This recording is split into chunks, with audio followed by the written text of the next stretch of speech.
히브리서 11장 28절은 모세가 가졌던 유월절 신앙에 대해서 설명합니다. 유월절이라고 하는 절기를 제정한 것이 모세가 믿음으로 한 것이었다, 이렇게 설명을 하고 있습니다. 그러면 이 유월절을 제정했다는 것이 어떤 의미를 가지는가 하는 것을 살펴보기 위해서 우리는 지난 시간에 출애굽에서 나타난 유월절 사건을 객관적으로 살펴보았죠. 한마디로 말하면 출애굽이라고 하는 역사적인 사건은 이스라엘이라고 하는 나라의 역사에 있어서 가장 결정적이고 중요한 사건이었습니다. 한번 이런 생각을 해보세요. 아브라함이라고 하는 인물이 이스라엘의 조상으로 부름받았을 때부터 예수님이 이 땅에 오실 때까지는 약 2000년의 역사가 흘러갔습니다. 그런데 이 2000년의 역사 가운데 아주 중요한 순간들이 매번이 있습니다. 첫 번째 중요한 순간은 당연히 아브라함이 하나님께 부름받아서 이스라엘 민족의 조상이 되는 겁니다. 이스라엘 민족의 출발점이죠. 그런 이후에 모세 시대에 출애굽을 함으로써 신정국가라고 하는 하나님의 나라, 하나님의 국가가 형성되는 것이 두 번째 중요한 단계라 할 수 있습니다. 그리고 이후에 세 번째 단계는 다윗이 왕으로 부름받음으로써 하나님의 나라가 다윗 왕국으로 변하죠. 왕국이 형성이 된 겁니다. 그런 이후에 네 번째는 바벨론에게 다윗 왕국이 멸망하는 거죠. 그래서 예수님이 오실 때까지 그 상태로 오는 겁니다. 그러니까 이제 이런 이스라엘 국가의 중요한 역사에 있어서 출애굽이라고 하는 것은 이처럼 중요한 한 사건이 된다. 그러나 어찌 보면 이 네 가지 가운데 그러면 한 가지만 꼽아라 이렇게 말한다 그러면 당연히 출애굽일 거예요. 왜냐하면 이것이 이제 이스라엘 국가 형성의 시작이기 때문에 그렇습니다. 다시 말하면 출애굽이라고 하는 이스라엘이 이집트의 노예 생활을 하다가 해방이 되고 구원이 받은 사건은 이스라엘 국가의 시작점입니다. 그러니까 오늘날의 용어로 우리가 바꾸어 설명해 본다면 이 출애굽 사건은 이스라엘의 해방 사건이자 독립 사건이자 건국 사건이라고 할 수 있는 일종의 그런 사건이에요. 그러면 이렇게 중요한 사건이니까 이 중요한 사건은 그 사건을 경험한 1세대만이 아니라 2세대, 3세대, 4세대, 10세대, 50세대 하고 계속해서 이스라엘이라는 국가가 이 땅에 존속하는 동안에는 이 중요한 사건을 기억해야 되겠죠. 그리고 그 의미를 되새김질해야 되겠죠. 그래서 생겨난 절기가 바로 유월절이라고 하는 절기예요. 그러니까 하나님께서 이 중요한 사건은 하나님이 일으키신 거기 때문에 이 사건을 잊지 말라, 기억하라 해서 이제 하나님께서 유월절이라는 절기를 만들어라 이렇게 명령하셨고 모세는 믿음으로 하나님의 그 약속을 받아들이고 믿음으로 순종을 함으로써 이제 이 유월절이라는 절기를 이스라엘 백성들에게 선포하고 만든 것입니다. 그래서 이제 우리가 지난 시간에는 출애굽기 11장부터 13장까지의 이 유월절 사건이 기록이 돼 있어서 전체적으로 한번 개관을 했던 것입니다. 대략적인 순서는 11장에는 하나님께서 애굽의 장자들을 심판한, 그러나 이스라엘의 장자들은 하나님이 살려서 이렇게 해방이 일어나게 될 거다, 이렇게 이제 출애굽에 대한 예고를 해주죠. 그 다음에 12장에 오게 되면은 하나님께서 이것을 너희가 이루려고 하면은 이날 밤에, 해방이 되는 날 밤에 이런 의식을 행하여라 하고 최초의 출애굽 예식에 대해서 설명을 하죠. 그 다음에 12장 후반부에 가게 되면 이제 진짜 애굽의 장자가 죽고 이스라엘 장자들은 살아나고 출애굽하는 사건이 벌어지게 됩니다. 그리고 13장에 가게 되면 이 사건 이후에 다시 하나님은 이제 앞으로 가나안 땅에 들어간 이후부터도 계속해서 이 유월절 예식을 행하여라 하고 또 절기에 대한 명령을 하는 방식으로 이 사건을 기억하는 유월절 의식과 진짜 또 출애굽 사건과 이 사건을 계속해서 기억해야 된다고 하는 이런 구조로 11장 출애굽 11장부터 13장까지가 구성이 되어 있었던 것입니다.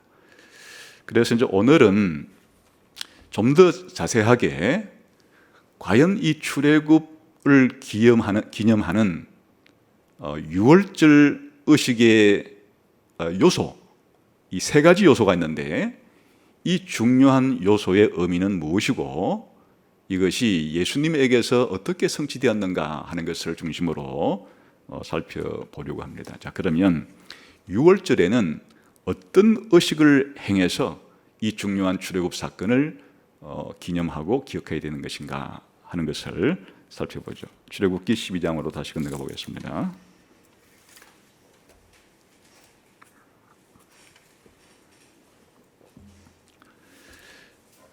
세 가지의 중요한 의식을 행하는 겁니다. 이 세 가지의 중요한 의식이 출애굽의 해방이 어떤 의미인가, 다시 말하면 구원이 어떤 의미인가, 어떻게 구원받을 수 있는가 하는 것을 말해주는 요소이기도 합니다. 출애굽하면 유월절이고 유월절 하면 이 세 가지가 중요하다 이렇게 생각하셔야 되는 거죠. 첫 번째, 양을 죽이는 겁니다. 양을 잡는 거예요. 그 양을 잡는 것이 첫 번째 중요한 요소입니다. 이게 3절부터 6절까지 설명이 되어 있습니다. 한번 봅시다. 시작. 너희는 이스라엘 온 회중에게 말하여 이르라. 이달 열흘에 너희 각자가 어린 양을 잡을지니 각 가족대로 그 식구를 위하여 어린 양을 취하되 그 어린 양에 대하여 식구가 너무 적으면 그 집의 이웃과 함께 사람 수를 따라서 하나를 잡고 각 사람이 먹을 수 있는 분량에 따라서 너희 어린 양을 계산할 것이며 너희 어린 양은 흠없고 1년 된 수컷으로 하되 양이나 염소 중에서 취하고 이달 열나흘날까지 간직하였다가 해질 때에 이스라엘 회중이 그 양을 잡고. 그래서 이제 중요한 것은 이 양을 잡는 것이에요. 근데 그 양은 양일 수도 있고 염소일 수도 있어요. 여기 이제 이 단어는 양에게도 사용하고 염소에게도 사용하는 것이에요. 그러니까 이제 이 양 혹은 염소를 잡는다는 것이 죽인단 말이에요. 이제 이것을 양으로 대표해 봅시다. 양을 죽이는 거예요.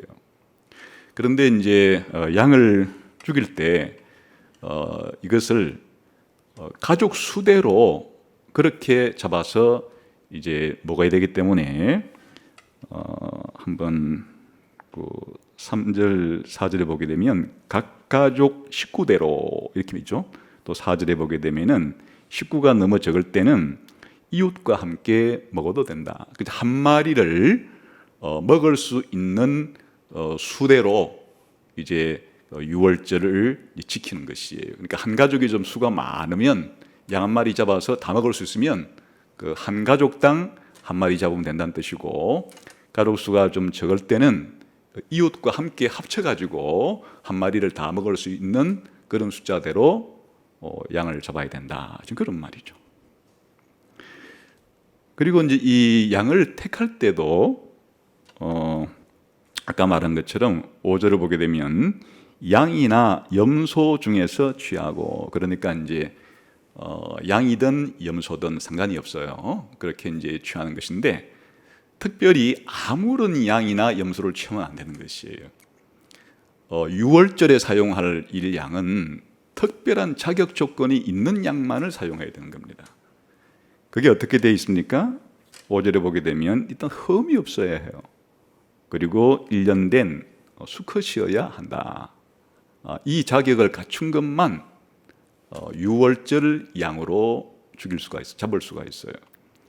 그러니까 뭐 다른 짐승은 안 되고, 또 수컷이 아닌 것은 안 되고, 흠이 있으면 안 되고, 흠 없는 1년 된 수컷이라고 하는 조건을 만족시켜야 된다. 그러죠? 그 다음에 또 양을 아무 때나 잡으면 안 되는 거예요. 이 1월 달에 10일 날 일단 양을 이제 자기 집으로 데려와야 되는 거예요. 그 다음에 혹은 자기 집에 양이 많이 있다 그러면 그 중에 한 마리를 이제 딱 선택을 하는 거예요. 그리고 한 4일 동안은 함께 지내는 거예요. 그 양하고 함께 지내다가 언제 죽이는가 하니까 14일 날 밤에, 그날이 이제 유월절이라고 하는 날인데 그날 밤에 출애굽을 하게 되는 거예요. 그날 밤에 그 양을 죽이는 거예요. 그러니까 이 양을 죽이는 것에 따른 여러 가지의 이제 자격 조건들이 있죠. 가장 인상 깊은 것은 어쨌든 흠이 없는 양이어야 한다는 것이고, 양을 잡는 시간이 따로 있다는 것이에요. 1월 10일 날 선택했다가 지켜본 다음에 14일 날 죽인다. 이게 이제 첫 번째 양을 잡는 요소예요. 그러면 이 양을 이렇게 죽인다는 게 무슨 의미가 있는가 하는 것이에요.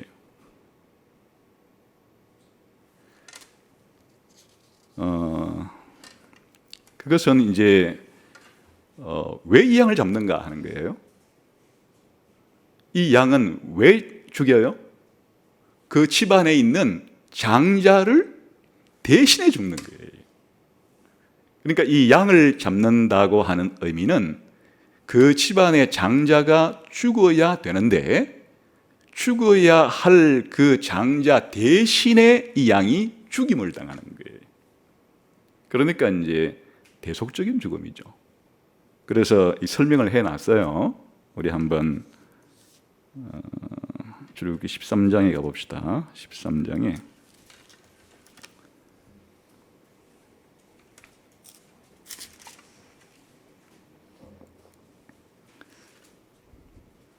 (14절부터) 한번 읽어봅시다. 시작.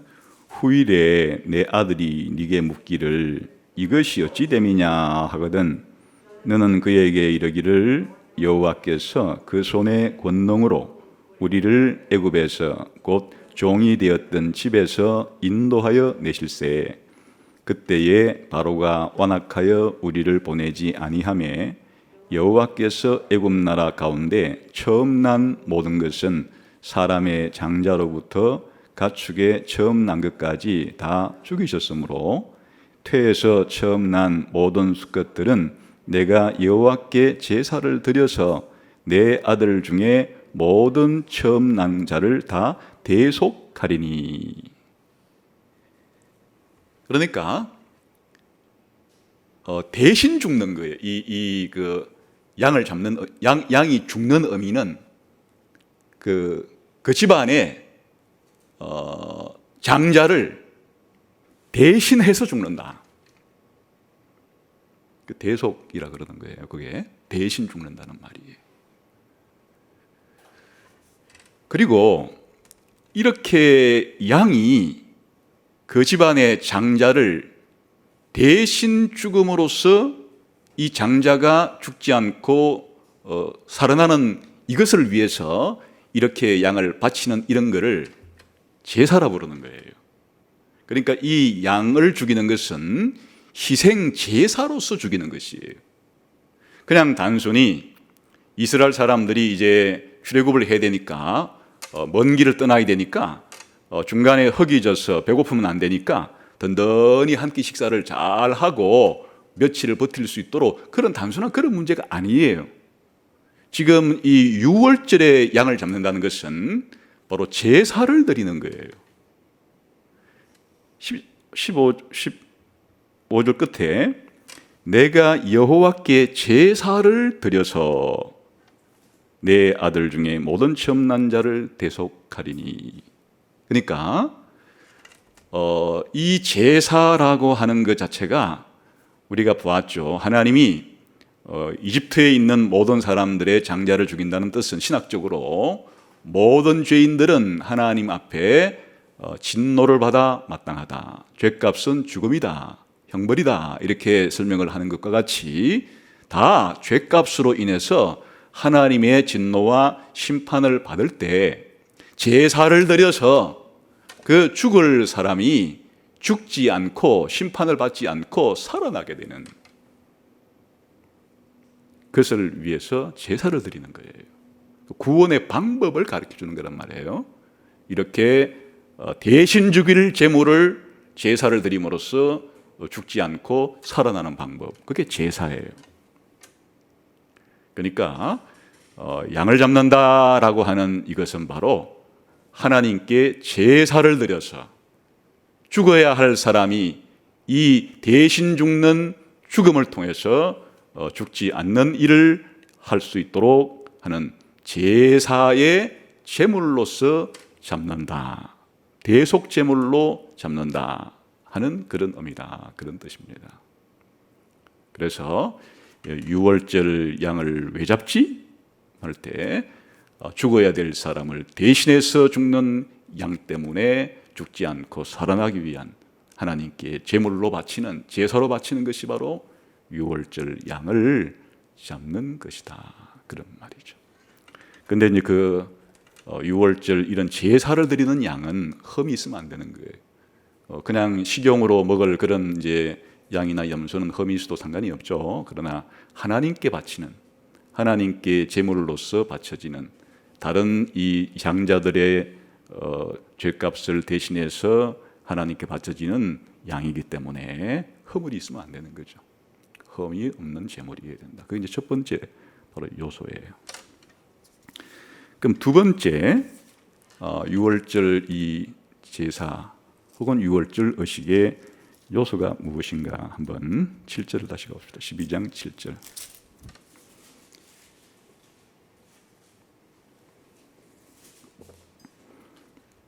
같이 읽어봅시다. 시작. 그 피를 양을 먹을 집 좌우 문설주와 임방에 바르라. 그러니까 이제 피를 사용을 어떻게 해야 되는가 하니까 집 문에 사방에 다 바르라, 그 말이에요. 그 다음에 조금 더 이제 이 모세가 이 유월절 의식을 이제 백성들에게 설명해 줄 때는 거기다가 보충 설명을 붙여주고 있어요. 22절을 가봅시다. 시작. 우슬초 묶음을 가져다가 그릇에 담은 피에 적셔서 그 피를 문 임방과 좌우 설주에 뿌리고 아침까지 한 사람도 자기 집 밖에 나가지 말라. 무슨 뜻인가 하면 양을 잡으면 피가 나오겠죠. 그 피를 그릇에 담아 가지고 이제 바를 때 뭘 가지고 바르느냐? 우슬초를 가지고 찍어서 그 문지방과 문설주에 바른다. 여기에 이제 새로운 요소가 하나 등장을 했죠. 우슬초를 가지고 그 피를, 유월절 양의 피를 바른다. 그러면 이것이 뭘 의미하느냐 이거예요. 우슬초를 가지고 양의 피를 집 문에 바른다는 것이 무엇을 의미하는가 하는 거예요. 이것은 이제 그 뒤에 읽어보게 되면은 피를 바르는 의미가 설명이 돼 있죠. 우리 출애굽기 12장 12절 13절을 한번 읽어봅시다. 시작. 내가 그 밤에 애굽 땅에 두루 다니며 사람이나 짐승을 막론하고 애굽 땅에 있는 모든 처음 난 것을 다 치고 애굽의 모든 신을 내가 심판하리라. 나는 여호와라. 내가 애굽 땅을 칠 때에 그 피가 너희의 사는 집에 있어서 너희를 위하여 표적이 될지라. 내가 피를 볼 때에 너희를 넘어가리니 재앙이 너희에게 내려 멸하지 아니하리라. 이 피의 용도는 뭐예요? 누가 보는 거예요? 문지방에 발라놓은 피는 누가 보는 거예요? 하나님이 보는 거예요. 그 피를 바른 문지방 안에 이제 이스라엘 사람들이 옹기종기 모여서 있고, 유월절이라고 부르는 이 밤에 하나님이 온 애굽의 집집마다 다니면서 장자를 치는, 죽이는 심판을 행하려고 할 때 그 집에 이 유월절 어린 양의 피가 발려 있는 집은 그 피를 보고 내가 그 집을 넘어간다. 이게 유월이란 말이에요. 다시 말하면 피의 이 의미는 하나님께서 아까 그 유월절 양이 누구 대신 죽었다 그랬어요? 그 집안에 장자 대신의 죽음을 죽었기 때문에 이제 그 집은 장자가 죽은 거나 마찬가지예요. 그 양이 대신, 유월절 양이 대신 그 죽었기 때문에. 그래서 그 피를 보고서 하나님이 그 집에 내릴 진노, 심판, 죽음을 내리지를 않고 그 집은 통과해 간다.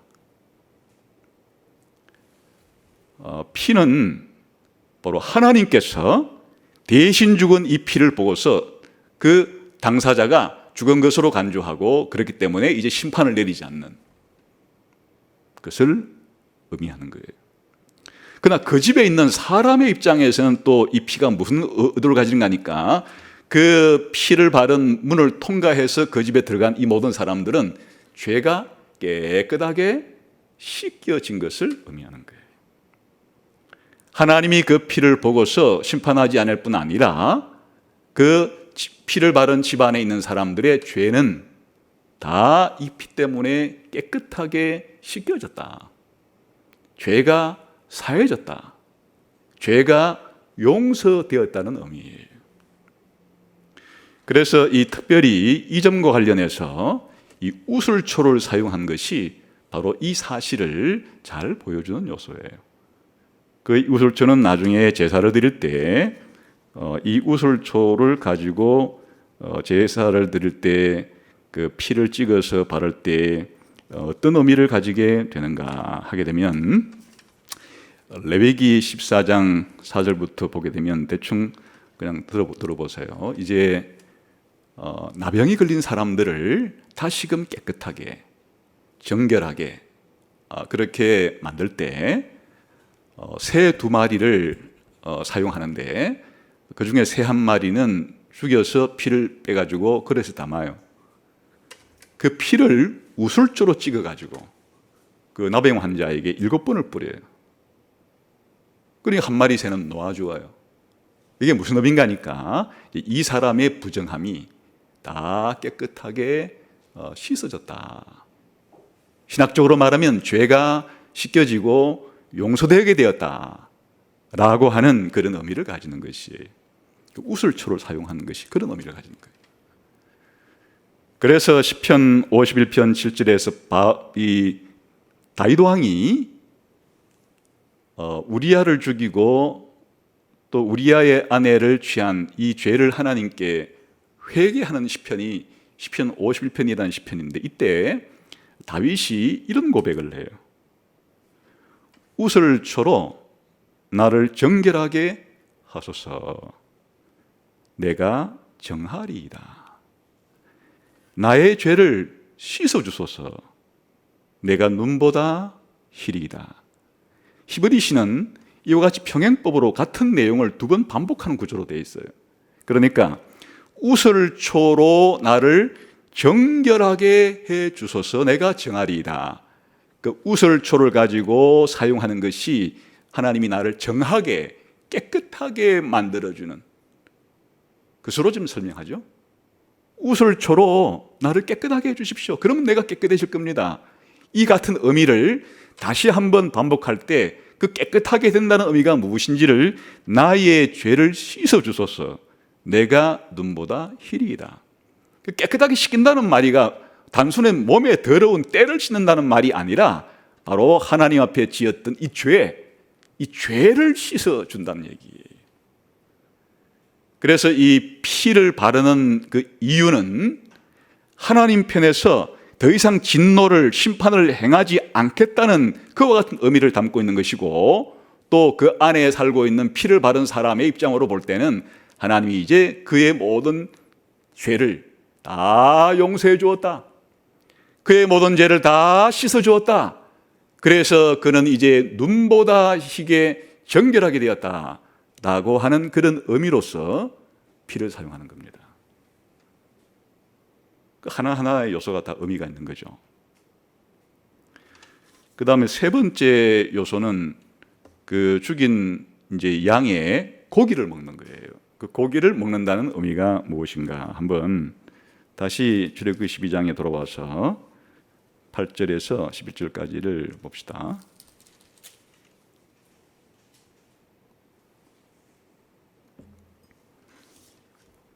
시작.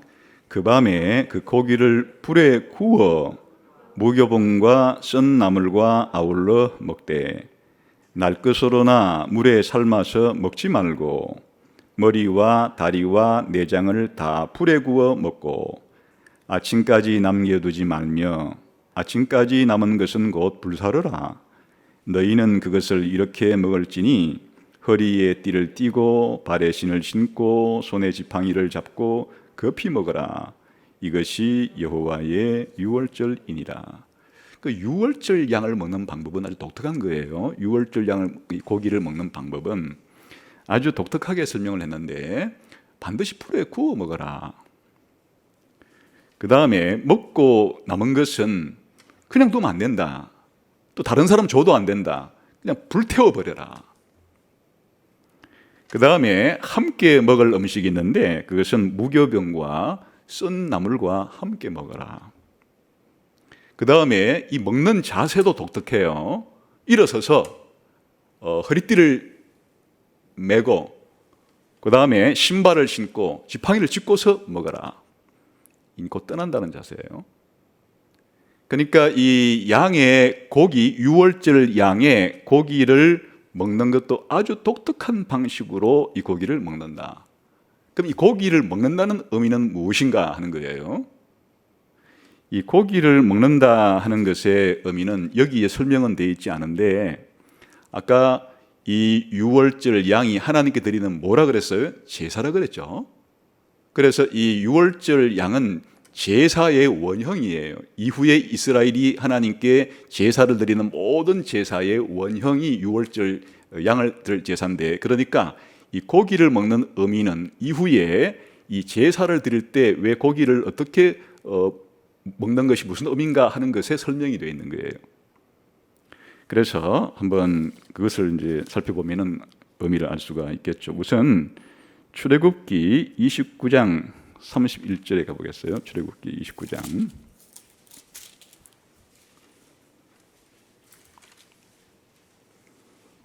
31절부터 34절까지 읽을 텐데 이건 이제 무슨 내용인가 하면요. 아론과 아론의 아들들을 이제 제사장으로 위임식을 하는 장면이에요. 그때 이제 제사를 드림으로써 이 아론과 아론의 아들들이 제사장으로 거룩하게 되는 거예요. 위임을 받는 것이. 그때 속죄 제사를 드리고 번제를 드리고 화목 제사를 드리고 여러 가지 제사를 드리는데 이때 이제 고기를 왜 먹는가 하는 의미가 이 부분에 잘 설명이 되어 있어요. 한번 31절부터 읽어봅시다. 시작. 너는 위임식 수장을 가져다가 거룩한 곳에서 그 고기를 삶고 아론과 그의 아들들은 회막문에서 그 수당의 고기와 광주리에 있는 떡을 먹을지라. 그들은 속죄물 곧 그들을 위임하며 그들을 거룩하게 하는 데 쓰는 것을 먹되 타인은 먹지 못할지니 그것이 거룩하기 때문이라. 위임식 고기나 떡이 아침까지 남아 있으면 그것을 불에 사를지니 이는 거룩한 적 먹지 못할지니라. 물론 이건 이제 유월절 양 잡는 것은 아니니까 구워 먹는 것은 이제 여기서는 삶아 먹으라 그랬는데 이 중요한 요소는 고기를 왜 먹는가가 설명이 된 거예요. 이 고기를 먹는 의미는 고기를 먹는 이 사람을 어떻게 만들어준다는 말이에요? 거룩하게 만들어준다는 얘기예요. 고기가 거룩하기 때문에 그래서 왜 이 고기를 함부로 다른 사람에게 주면 안 되는가? 거룩한 고기이기 때문에 거룩한 제사장이 먹어야지 다른 사람은 주면 안 되는 것이 왜 이 고기를 남는 것은 불태워버려야 되는가? 이 거룩한 것을 다른 용도로 쓰면 안 되는 것이 고기가 거룩하기 때문이에요. 그래서 이 거룩한 고기를 먹는 이 제사장도 거룩하게 되는 거예요. 그래서 고기의 용도는 죄 용서가 아니에요. 고기의 용도는 아주 적극적인 것이에요. 고기의 용도는 이 고기를 먹는 사람을 거룩하게 만들어주는 아주 적극적인 의미를 가지는 것이 바로 고기를 먹는 것을 의미한다. 고기 자체가 거룩하기 때문에 이 고기를 함부로 사용해서는 안 되고 남는 것은 불태워 버려야 되고 또 이 고기를 먹는 사람들은 거룩하게 된다. 이렇게 설명을 하고 있죠. 그래서 이 고기를 먹는다 하는 의미는 피를 바르는 것하고는 다른 의미예요. 그 요소가 다른 거예요. 그 피를 바르는 것은 아까 뭐라고 그랬어요? 죄를 씻어준다라고 하는. 지금 이제 죄인들이기 때문에 죄를 씻어줘야 되는 거죠. 그럼 죄를 씻어준다고 해서 자동적으로 거룩하게 되는 것은 아니에요. 거룩한 것은 아주 적극적인 의미예요. 하나님 앞에 온전히 바쳐졌을 때, 하나님께 온전히 순종했을 때, 그럴 때 거룩이라고 하는 것이 생겨나게 되는 것이에요. 그래서 왜 그 양을 흠이 없는 양으로 썼는가 하니까 이 문제예요. 흠이 없는 양, 다시 말하면 거룩한 양이기 때문에 그 거룩한 양의 고기를 먹는 사람도 거룩해지게 되는 것이에요. 그래서 이 유월절은 그러면 이 유월절 의식은 뭐 하는 의식인가 하는 거예요. 이 세 가지의 중요한 요소를 통해서 유월절 의식은 무엇하는 것인지 알 수 있게 되었죠. 다시 말하면 유월절 양은 그 죽임을 당해야 할 사람들을 대신해서 죽은 것이고, 그리고 그 유월절 피 때문에 그 사람의 죄는 다 깨끗하게 용서가 된 것이고, 그 유월절의 고기 때문에 그 사람은 하나님 앞에 거룩한 백성이 되어 거룩한 나라가 되는 것이 바로 유월절 예식이었다, 그런 말이죠. 죽어야 할 죄인이 죽지 않고 죄 용서를 받고 하나님 앞에 거룩한 사람이 되는 것, 집단적으로 말하면 거룩한 백성이 되는 것, 거룩한 나라가 되는 것, 그리하여 하나님께 예배드리는 사람이 되는 것, 이것을 위해서 유월절 예식이라는 것이 있는 것이에요. 얼마나 중요한 거예요. 죄인들이 하나님의 심판을 받아 죽을 수밖에 없는 상태에서 어떻게 하면 죄를 용서받고 어떻게 하면 거룩하게 되어 하나님과 교제를 나눌 수가 있을까? 유월절 제사를 드려라. 그 제사 드린 양의 피를 문에 발라라. 너희에게 발라라. 그리고 그 고기를 먹음으로 너희가 거룩하게 되어 하나님의 백성이 되고 하나님께 교제할 수가 있게 된다 하는 것이 바로 유월절이라고 하는 이집트에 종노릇하고 있던 사람들이 해방되어서 하나님의 백성이 되는 방법을 바로 유월절 예식 속에 담아놓은 것이에요. 허투루 지나갈 문제가 아니에요. 우리가 어떻게 죄를 용서받는가, 어떻게 거룩하게 되는가를 유월절 의식의 요소 속에다가 담아놓은 것이죠.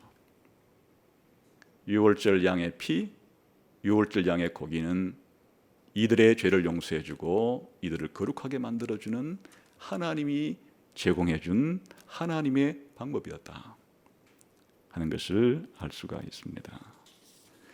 그러면 사실 이제 이것이 이후에 하나님께서 이스라엘 백성에게 제사법을 내려줄 때 그런 번제와 소제와 속제제, 속건제, 화목제라고 이렇게 부르는 이런 제사 제도의 모든 기초가 이 유월절 제사예요. 그리고 이제 이것이 더 연장되고 확장된 게 제사 제도라고 생각하면 되는 것이고, 그러니까 이스라엘 백성에게 하나님이 제사법을 주신 목적 자체가 이거예요. 그들의 죄를 용서받고 그리고 하나님 앞에 거룩하게 되어 하나님과 교제할 수 있는 사람이 되게 만드는 것, 그게 제사예요. 그 사람들이 이 제사를 잘못 오해하게 되면 이 절반쯤밖에 모르는 수가 있어요. 이 제사법이라는 것 자체가 그냥 죄를 용서받는 것 정도로만 생각해요. 그것은 바른 지식이긴 하나 절반의 지식이에요.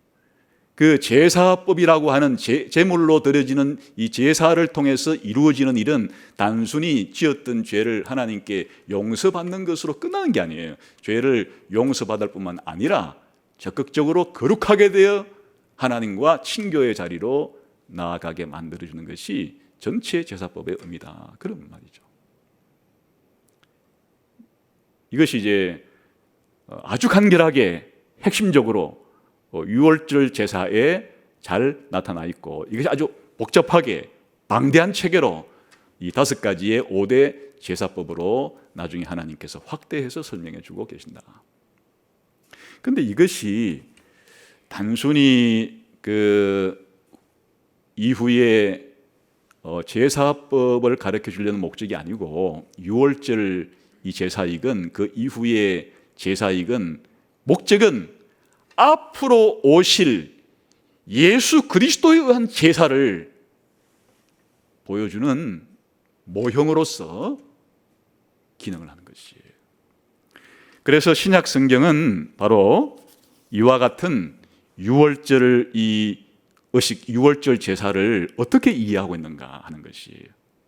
한마디로 말하면 예수님이 바로 유월절을 성취하신 분이다. 유월절 양의 죽음을 성취하셔서 우리의 죄도 용서해 주시고 우리를 거룩하게 만들어 주시는 분이시다. 예수님이 누구냐?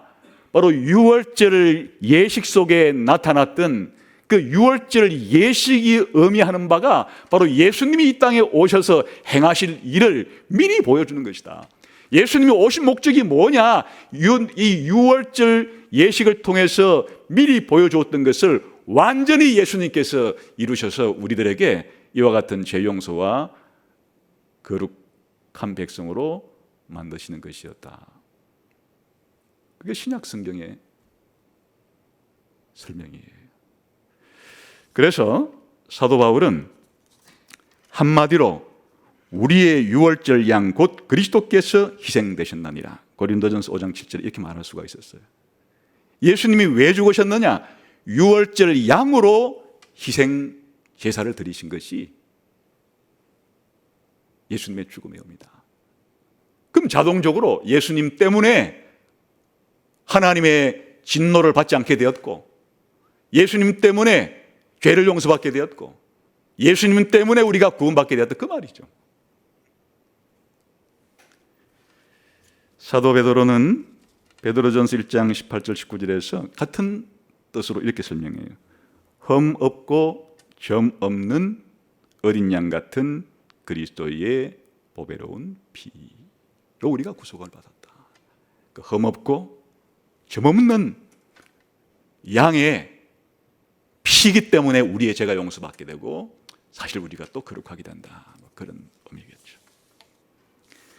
공간복음서에서는 예수님이 자기의 죽음의 의미를 설명하기 위해서 바로 이 유월절 때 유월절 식사하는 과정 속에 오늘 우리가 성찬식을 거행하는 성찬식을 제정했어요.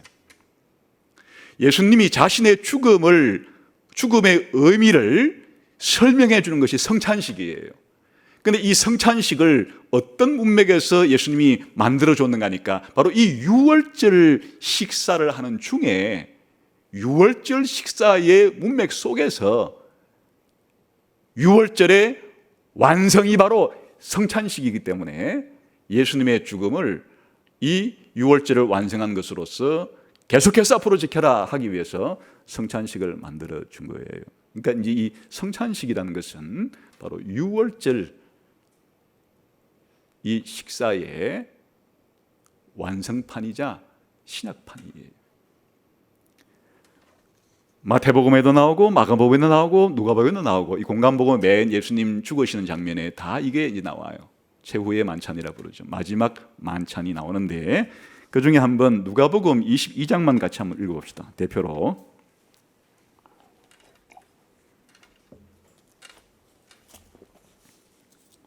누가복음 22장. 예수님의 이제 죽으시는 때가 가까웠을 때 어떤 일이 이제 일어나는가 한번 1절부터 읽어봅시다. 시작. 유월절이라 하는 무교절이 다가오매 대제사장들과 서기관들이 예수를 무슨 방도로 죽일까 궁리하니 이는 그들이 백성을 두려워함이더라.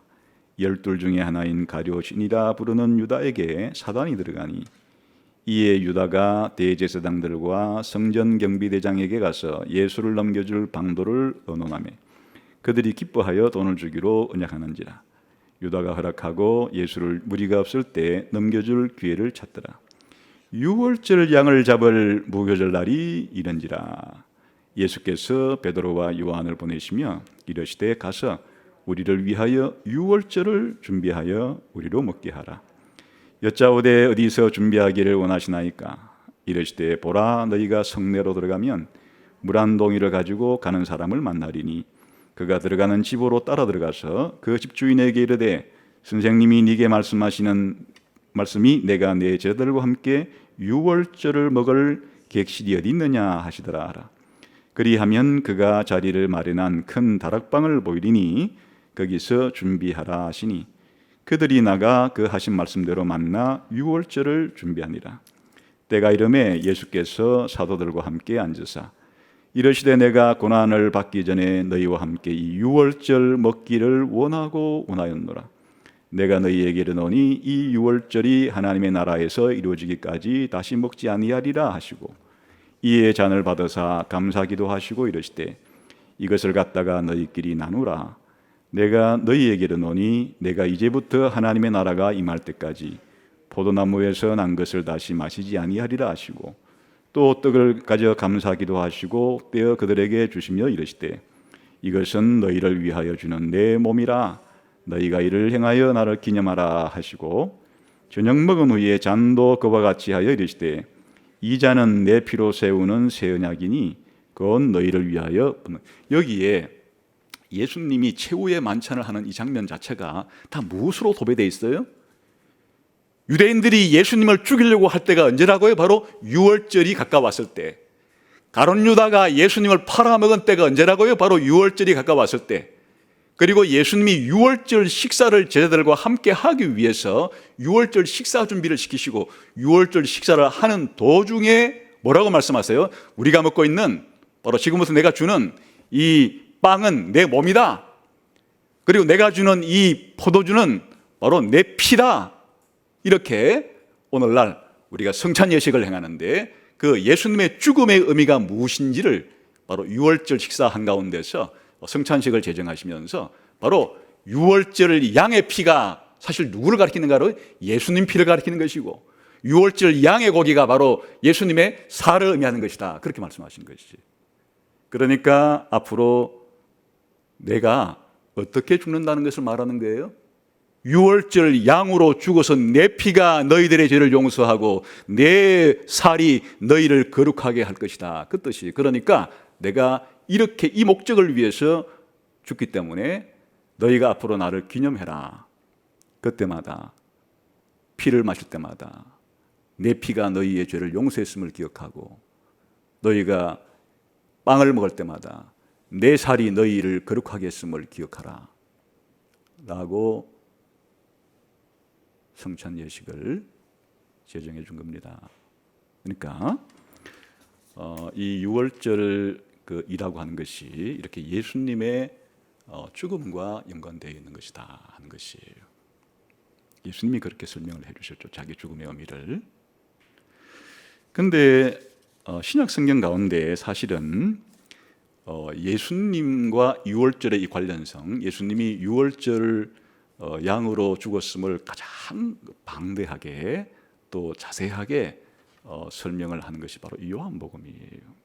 우선 요한복음은 예수님이 등장할 때부터 세례 요한의 입을 통해서 보라 세상 죄를 지고 가는 하나님의 어린 양이다. 예수님을 하나님의 어린 양이라고 표현하고 있어요. 물론 이때에 예수님을 하나님의 어린 양이라고 표현한 것은 저 구약시대로 거슬러 올라가게 되면 이삭 대신에 죽임을 당했던 그 어린 양을 의미할 수도 있을 것이에요. 또한 이 출애굽 때 유월절의 어린 양을 의미할 수도 있을 것이고 제사를 드릴 때 매일 드렸던 그 번제로 드리는 그 어린 양을 의미할 수도 있을 것이고 심지어는 이사야 54장에 나오는 자기 백성들을 대신해서 죽고 고난받는 종을 의미하는 어린 양일 수도 있을 것이에요. 어느 것이나 다 가능한 것인데 유월절과 연관시켜서 생각하면 바로 예수님을 유월절 어린 양이라고 그렇게 말씀하신 것과도 같은 말이에요. 그리고 요한복음은 요한복음을 쓸 때 예수님이 유월절만 되면은 공생의 기간 중에 반드시 예루살렘을 올라가는 것을 빠짐없이 기록하고 있어요. 그래서 우리가 예수님의 공생애가 3년이라고 그렇게 혹은 3년 반이라고 말하는 것은 요한복음 때문이에요. 요한복음에서 공생의 기간 중 안에 6월절만 되면 예수님은 갈릴리에 계시다가 예루살렘으로 올라가신다. 그래서 요한복음에는 6월절에 이 말이 10번이나 나와요. 요한복음 전체에 흩어져 있고 요한복음 전체의 구조를 결정해요. 가장 먼저 첫 번째 예루살렘을 올라갈 때가 우리가 흔히 하는 성전 청결할 때, 그냥 들어보세요. 시간 관계에서 제가 그냥 읽어드릴 테니까. 유대인의 유월절이 가까운지라 예수께서 예루살렘으로 올라가셨더니 유월절에 예수께서 예루살렘에 계시니 많은 사람이 그 행하신 표적을 보고 그의 이름을 믿었으나, 당장 요한복음 2장부터 예수님이 성전을 청결하게 할 때 성전 청결 사건의 앞뒤로 6월절에 예수님이 예루살렘에 올라갔다 이야기로 시작을 해요. 그러니까 예수님이 성전을 청결하게 하신 사건도 6월절 양으로서의 의미가 그 속에 포함되어 있는 것이다, 그런 말이죠. 그 다음에 요한복음 6장에 가게 되면은 예수님께서 유명한 오병이어를 가지고 5천 명을 먹이는 놀라운 이런 사건을 벌이게 되잖아요. 그때도 바로 6월절 때예요. 6장 4절에 보게 되면 마침 유대인의 명절인 6월절이 가까운지라. 그 뭘 의미하느냐? 이 예수님께서 6월절 양으로서 죽어서 사람들에게 고기로서 음식이 되었던 것과 같이 나중에는 좀 넓게 보면 6월절을 지나고 광야에서 하나님 만나를 내려주는 다시 어쨌든 출애굽 사건과 연결된 거예요. 그걸 설명할 때 그 의미를 연관시켜 주기 위해서 예수님이 6월절이 되어서 예루살렘에 가까이 갔을 때에 그때 일어난 사건이 오병이어라고 하는 사건을 예수님이 일으키셨다. 세 번째, 이제 예수님이 십자가에 죽기 위해서 예루살렘으로 들어가는 그때에 이제 요한복음 11장 55절에 보게 되면 유대인의 유월절이 가까우매 많은 사람이 자기를 성결하기 위하여 유월절 전에 시골에서 예루살렘에 올라갔던 이때 예수님도 또 예루살렘으로 올라가셔요. 이때 무슨 일이 벌어지는가 하면 이 나사로가 죽었다가 예수님에서 부활이 되고 나니까 이 사람들이 예수님을 죽이려고 해요. 그냥 둬서는 안 되겠구나. 이때 그 해에 대제사장 가야바가 무슨 예언을 하는가 하니까 한 사람이 백성을 위해 죽어서 온 민족이 망하지 않게 되는 것이 너희에게 유익하리다. 이 예수라는 사람을 죽이는데 이 예수라는 사람은 한 사람이 죽어서 이 백성 전체를 대신해 죽는 것과 마찬가지다. 스스로 자기도 뜻을 잘 알지 못한 채로 그렇게 예수님의 죽음에 대해서 예고를 해요. 그리고 나사로의 동생 마리아는 예수님의 발에 예수님의 장사를 준비하는 향유를 부어요. 6월절 엿새 전에 예수께서 베다니에 이르시니 이곳은 예수께서 죽은 자 가운데서 살리신 나사로가 있는 곳이라.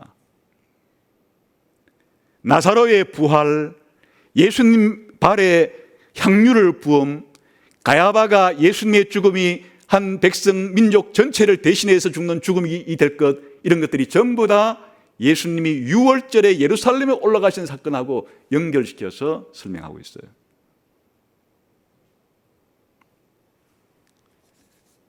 더 나아가서 요한복음 13장 1절부터 17장까지는 마지막 밤을 예수님께서 보내실 때 다락방에서 제자들을 부르시고 제자들의 발을 씻어주시고 유명한 다락방 설교를 하는 장면인데, 그 다락방 설교의 첫 구절이 이렇게 나와요. 13장 1절에 6월절 전에 예수께서 자기가 세상을 떠나 아버지께로 돌아가실 때가 이런 줄 아시고 세상에 있는 자기 사람들을 사랑하시되 끝까지 사랑하십니다. 이 다락방 강화라고 부르는 예수님이 발을 씻어주시고 하시는 이 사건이 뭘 의미하느냐, 바로 6월절과 연관되어 있음을 바로 이렇게 설명을 하고 계신 거죠. 13장부터 17장까지 전체가 6월절과 관련된 사건이에요. 더 결정적인 것은 이제 예수님 십자가에 죽는 순간, 죽고 무덤에 묻히는 이 과정을 요한복음 18장, 19장에서 설명하는데 이게 전부 다 6월절 사건과 관계가 되어 있는 것들이에요. 우선 예수님이 십자가에 처형당하는 시간이 6월절과 관계가 됐어요. 아까 그 6월절 양은 아까 시간이 엄격했죠. 10일째 잡아서 14일 저녁에 죽여서 이렇게 했듯이 예수님이 죽을 때 1년 중 아무 때나 죽은 게 아니고 바로 이 유월절 양 잡는 시간과 관련된 시간 속에서 예수님 죽으신 것이에요. 그래서 예수님이 빌라도에게 재판을 받을 때 이렇게 설명하는 거예요. 그들이 예수를 가야바에게서 관종으로 끌고 가니 새벽이라 그들은 더럽힘을 받지 아니하고 유월절 잔치를 먹고자 하여 관정에 들어가지 아니하니라. 예수님을 유대인들이 빌라도에게 재판받게 하기 위해 끌고 갈 때 바로 유월절 잔치를 먹지 못할까 봐 넘기기만 넘기고 관정에는 안 들어갔다. 바로 유월절 식사하는 시간과 관련된 거예요. 지금 빌라도가 예수님을 재판한 다음에 나는 죄를 발견하지 못하겠다 이렇게 말하고는 뭐라고 말하는가 하니까, 유월절이면 내가 너희에게 한 사람을 놓아주는 전례가 있으니 그러면 너희는 내가 유대인의 왕을 너희에게 놓아주기를 원하느냐. 나는 이가 죄가 있는 것을 발견하지 못하였다 이렇게 말하고 유월절에 너희의 관습에 의하면 죄수 한 명을 놓아주는데 이 예수를 놓아주랴.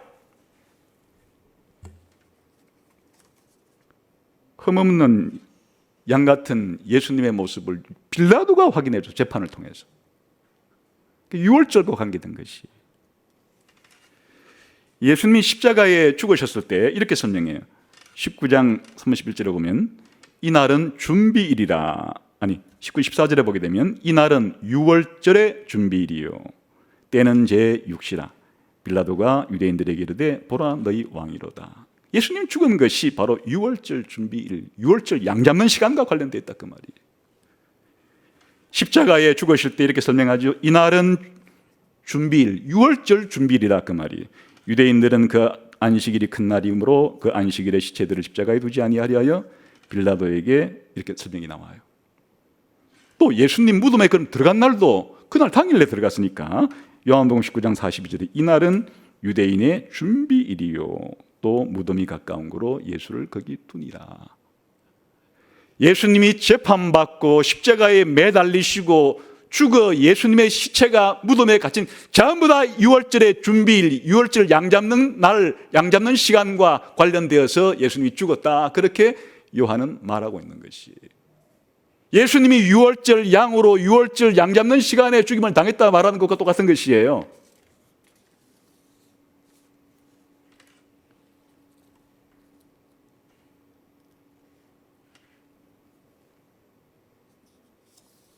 그리고 예수님이 그 유월절, 아니 십자가에 죽었을 때 시체를 재빨리 내려서 그렇게 당일에 무덤에 둔 것도 아까 유월절 고기를 당일까지, 내일까지 남겨두지 말고 다 먹으라 하는 것과 연관이 되어 있는 거예요. 요한복음 19장 31절에 보게 되면 이날은 준비일이라. 유대인들은 그 안식일이 큰 날이므로 그 안식일에 시체들을 십자가에 두지 아니하려 하여. 또 빌라도가 와서 예수의 시체를 가져가기를 구하며 빌라도가 허락하는지 이 가서 예수의 시체를 가져가니라. 유월절 양은 남겨두면 안 된다. 그날로 다 먹어 치워야 된다라고 한 것을 예수님이 시체를 그날 당일날 빌라도가 와서 묻으신 것도 유월절 양과의 연관성을 보여주기 위한 구체적인 표현들이에요. 더 나아가서 세 번째, 예수님 십자가에 달렸을 때 목마르다 할 때 군병들이 우슬초에 포도주를 찍어서 예수님 입에 갖다 대요. 왜 십자가에 죽으시는 장면에서 우슬초가 사용되었는가? 아까 양을 잡아 피를 찍어 바를 때 우슬초를 가지고 찍어 바르라 했기 때문에 그 우슬초가 예수님 십자가에 등장한 것은 우연이 아니에요. 하나님께서 바로 예수님의 죽음이 유월절 어린 양의 죽음이고 예수님이 흘리는 피가 바로 유월절 어린 양의 흘리는 피와 동일하다는 것을 가르쳐주기 위해서 예수님 죽으실 때 우슬초를 사용하신 것이에요. 더 빼도 박도 못할 확실한 증거는 예수님이 십자가에 죽었을 때 그 다리를 뼈를 꺾지 아니한 것이에요. 요한복음 19장 31절부터 31절까지 보게 되면 이날은 준비일이라. 유대인들은 그 안식일이 큰 날이고 그 안식일에 시체들을 십자가에 두지 아니하려 하여 빌라도에게 그들의 다리를 꺾어 시체를 치워달라 하니 군인들이 가서 예수와 함께 못 박힌 첫째 사람과 또 다른 사람의 다리를 꺾고 예수께 이르러서는 이미 죽으신 것을 보고 다리를 꺾지 아니하고. 똑같이 세 사람이 다 죽었는데 군인들이 예수님 양옆에 있는 두 사람의 다리를 꺾어버렸어요. 그런데 예수님은 이미 벌써 숨이 끊어졌기 때문에 굳이 다리를 꺾어서 죽일 필요는 없으니까 이 예수님의 다리를 꺾지 아니했다. 왜 이 사건을 자세히 보도해 주는 거예요? 그럼 바로 유월절 양의 그 양은 그 뼈를 꺾지 말라고 한 것이 바로 그것이 예수님의 이 십자가의 죽음이 유월절 양으로 죽은 죽음이라는 사실을 확실하게 해주기 위해서 예수님이 죽었을 때 예수님의 다리를 꺾지 아니했다. 사실을 말씀해 주는 겁니다. 사실은 이 요한복음은 이와 같이 요한복음 전체에 흩어져 있잖아요. 1장에 하나님 어린 양을 보라, 2장부터 이 시작되는 그런 내용들과 그리고 또 6장부터 시작되는 내용들과 심지어 11장, 12장, 13, 14, 15, 16, 17, 18, 19장에 이르기까지 전부 다 예수님의 행하신 사건들을 유월절의 문맥 속에 넣고 설명하고 있는 거예요. 일종의 예수님은 그냥 유월절의 성취다 이렇게 해도 되는 거예요. 그러니까 요한복음은 이 유월절 말고도 초막절이라든지 이스라엘의 다른 절기들도 예수님이 성취했다고 말하지만 압도적으로 예수님이 바로 이 유월절의 성취라는 사실을 설명하고 있으니까 요한복음은 예수님이 바로 유월절을 성취하신 분이라는 것을 주석하기 위한 것이라고 해도 과언이 아니에요. 이 유월절과 직접 관계된 것이 아니고 조금 문맥을 넓혀서 범위를 넓혀서 이 출애굽 사건 전반으로 유월절은 항상 출애굽과 연결된 것이니까 생각하게 되면 예수님이 기적을 행할 때 가나에서 물을 포도주로 바꾼 것은 뭐를 기억나게 해주는가 하니까 나일강의 기적, 바로 나일강의 그 나일강을 피로 바꾼 것을 상기시켜 떠올리게 해주는 것이기도 해요. 예수님이 왕의 신하의 아들을 고쳐주신 것은 애굽의 장자를 죽인 것을 역전시키는 것을 상기시켜 주기도 해요. 그러니까 예수님이 요한복음에서 7가지 기적을 행한 것이 나오는데 그 출애굽기의 10가지 재앙을 떠올리게 하는 그런 사건이에요. 그리고 예수님은 요한복음에서 나는 무엇이다 라는 말씀을 7번 하신 적이 있는데 나는 생명의 떡이다, 나는 세상의 빛이다, 나는 양의 문이다, 나는 선한 목자다, 나는 부활이요 생명이다, 나는 길이요 진리요 생명이다, 나는 참 포도나무다. 왜 이런 말씀을 하시는가? 여기에 이 나는이 강조되어 있는데 이때 나는은 바로 하나님께서 모세에게 떨기나무 가운데 계시할 때 모세가 여호와 하나님 이름이 무엇입니까? 물었을 때 나는 나다 이렇게 나는 스스로 있는 자다 라고 말했을 때 그 내용을 가리키는 것이에요. 예수님이 자기 자신을 설명할 때 바로 출애굽 사건과 연결을 시켜서 설명하고 계신 것이에요. 또한 예수님께서 자유를 설명할 때 진리를 알지니 진리가 너희를 자유롭게 하리라. 아니 우리는 아브라함 자손이기 때문에 남의 종이 된 적이 없는데 어찌 우리를 자유롭게 한단 말이요? 라고 반문했을 때 예수님이 대답하시되 진실로 진실로 너희에게 이르노니 죄를 범하는 자마다 죄의 종이라. 그러므로 아들이 너희를 자유롭게 하면 너희가 자유롭게 되리라.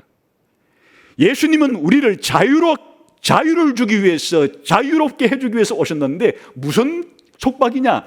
죄로부터의 이와 같은 속박 가운데 죄의 노예가 되었을 때에 죄의 노예로부터 너희를 자유롭게 해주기 위해서 오셨다.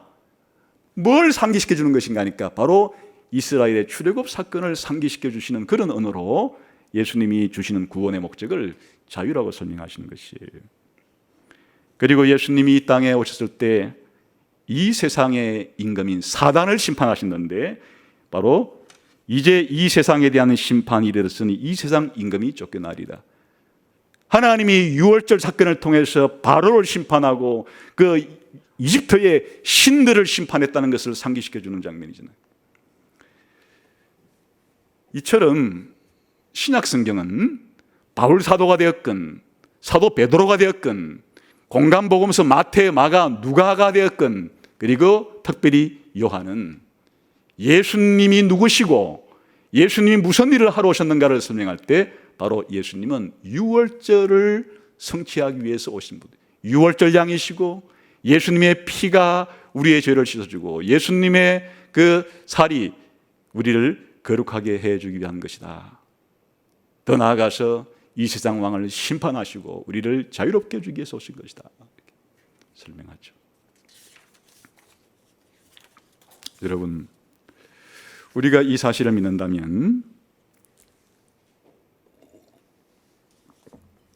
이스라엘 사람이 이 유월절 사건을 그들의 국가에 가장 기억해야 될 기억 순번 1번으로 정하고 그것을 잊어버리지 않기 위해서 해마다 6월절만 되면 이 6월절 의식을 반복했던 바와 같이 오늘 우리 신자들도 해마다가 아니라 사실은 매주일만이라도 성찬식을 통하여 예수님의 살을 상징하는 빵과 예수님의 피를 상징하는 포도주를 마심으로써 예수님 때문에 우리가 영원한 심판을 받고 지옥 가야 되고 사단의 종이었고 죄와 죽음의 종이었던 우리를 죄를 씻어주고 심판을 내리지 않고 우리를 거룩하게 만들어 하나님의 백성으로 만들어 준 사실을 잊어버려서는 안 되는 것이. 다른 모든 것은 잊어버릴지라도 예수님이 유월절 양이 되어서 내 죄를 용서하고 나를 거룩하게 만들어줬다는 사실만큼은 잊어버려서 안 되는 거예요. 혹시 우리가 나이가 들어 질병이 들어 치매가 왔을 때라도 하나님 그때라도 다른 건 다 잊어버리듯 이거 한 가지 잊어버리지 않게 해주세요 라고 기도함직하죠. 그것이 우리 신자예요. 이걸 잃어버리지 않고 살아가는 게 우리 신자예요. 그리고 이것 때문에 하나님께 감사하고 이것 때문에 하나님을 사랑하고 이것 때문에 하나님을 찬송하고 이것 때문에 하나님께 예배하고 이것 때문에 이 세상을 쓸 영원한 천국을 바라보면서 살아갈 수 있는 원동력은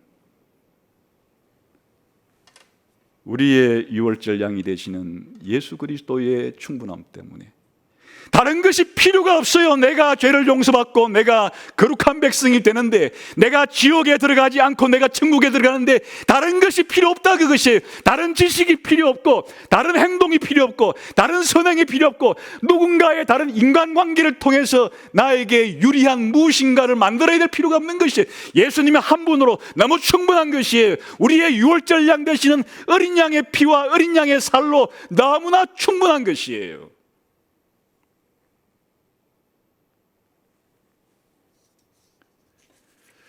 그러므로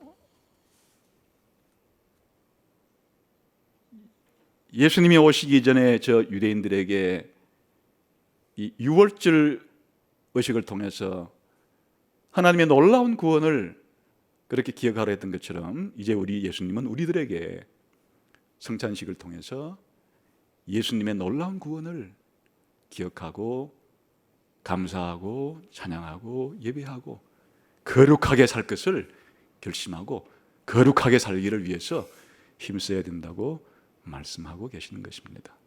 이게 모세의 신앙이었고 그리고 우리의 신앙이에요. 모세가 이 신앙을 가졌던 것이고 우리도 이 신앙을 가져야 되는 것이에요.